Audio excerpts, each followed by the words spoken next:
Hey everyone, my name is Wedge and welcome back to our Commander Deck Tech series. This week we decided to embrace the tribal theme. Unlike our last Commander Deck Tech, which you can see here by the way, this tribe is not featured in Innistrad. One of the classic Magic tribes, we'll be talking about Elves. You're probably wondering who the commander is. Every color combination has an Elf commander to choose from. We decided to go monocolor this time and focus the deck around Ezuri, Renegade leader. Hope you enjoyed this video, and if you do, remember to hit that like button. Helps out a lot.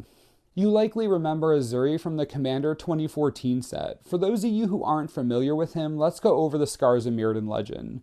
3 mana for a 2/2 is nothing special. For a single green mana, you can regenerate another elf. Pretty relevant considering what we're trying to do here. He can't regenerate himself, mainly because that would be broken as all heck. For 5 mana, you can give all your elves +3/+3 and trample until end of turn. The key parts about this ability are that you can do this anytime and as many times as you have 5 mana. Yeah, you can see how this ability can get out of control and ugly fast. Ezuri plays pretty straightforward as you need 2 things to succeed, tons of elves and tons of mana. Luckily for us, a good portion of the deck can do both. With more than 40 elves and many of them capable of producing mana, it's just a matter of putting everything together and then turning it sideways. Since we are rocking another tribal deck this week, let's start off with the Lords. Dwynen is the newest addition to a list that includes Eladamri, Elvish Archdruid, Elvish Champion, Jiraga Warcaller, and Imperious Perfect. Naturally, a pile of 1/1s isn't going to scare anyone, but drop a Lord or 2 and things get a little more precarious for the table. Immaculate Magistrate and Timberwatch Elf aren't Lords, but they can make one of your elves huge. Tribal Forest Mage is a morph that can be flipped into a tiny overrun. Mana Dorks are another important part of the deck, which is why we put about a dozen in. You'll notice elf mainstays like Finhorn Elves, Elvish Mystic, Llanowar Elves, and Jiraga Treespeaker. Some of the elves in the deck bring along friends, including Ren's Run Packmaster, Dwynen's Elite, and Lissalana Huntmaster. Wolf Skull Shaman makes wolf tokens, which isn't as good, but it might help push some extra damage through. Same goes for Wirewood Hive Master. Insects don't quite work here, but we'll take them.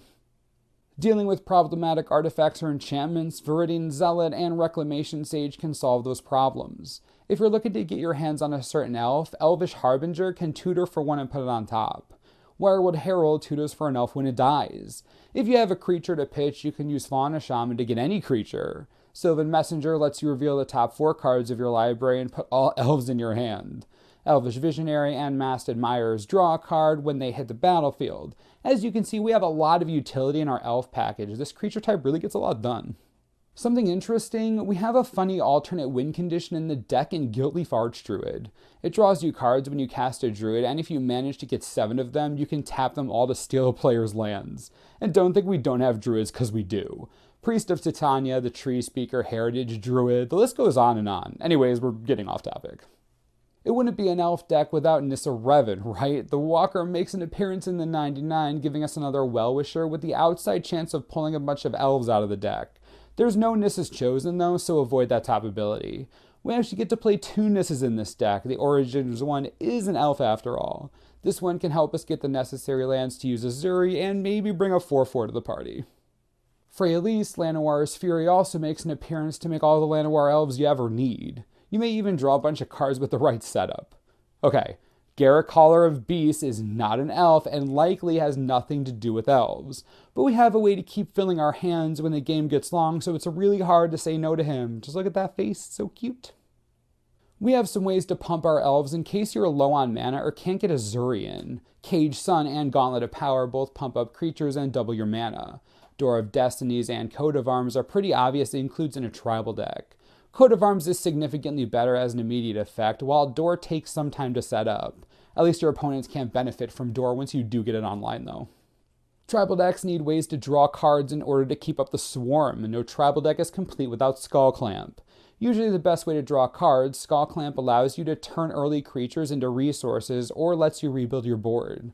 Slate of Ancestry gets in as well and can result in an overload of cards in the right situation. We also play a weird card in Recycle. You skip your draw and can only have 2 cards in your hand, but whenever you play a card, you get to draw. It isn't crazy to think you'll be drawing a good chunk of your deck in a turn. Think of it as a 6-mana Glimpse of Nature that lasts past a turn. Honestly, the value in this one card is actually really high. It's well worth playing. We have a couple of ways to make infinite mana and win the game on the spot, assuming you have Ezuri or maybe Ren's Run Packmaster. Rings of Brighthearth allows you to pay a couple mana to copy an activated ability. You can't copy Gaia's Cradle or Nykthos, but you can copy Deserted Temple to untap itself and Cradle or Nykthos. If your devotion or creature count is high enough, enjoy your infinite mana. Maze of Ith looks unimpressive, but does double duty. It can blank problematic attackers and also create infinite mana with Argothian Elder. Attack with the Elder, maze it, and then untap a land in the maze and repeat the process for all the mana you want. We're all about doing really unfair things here. Yeah, we're all about that.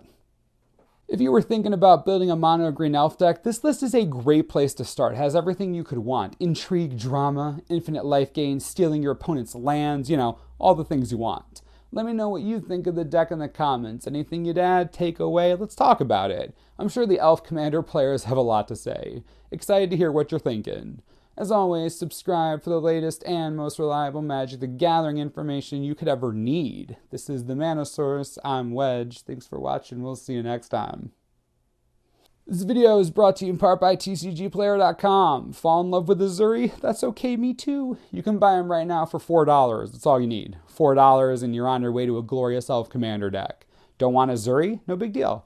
How about Freyalise? She's a great commander/planeswalker. You can pick her up for $7.50. Only one printing and her price is creeping up. Might want to get on that before it gets too high. Elves for days. Enjoy.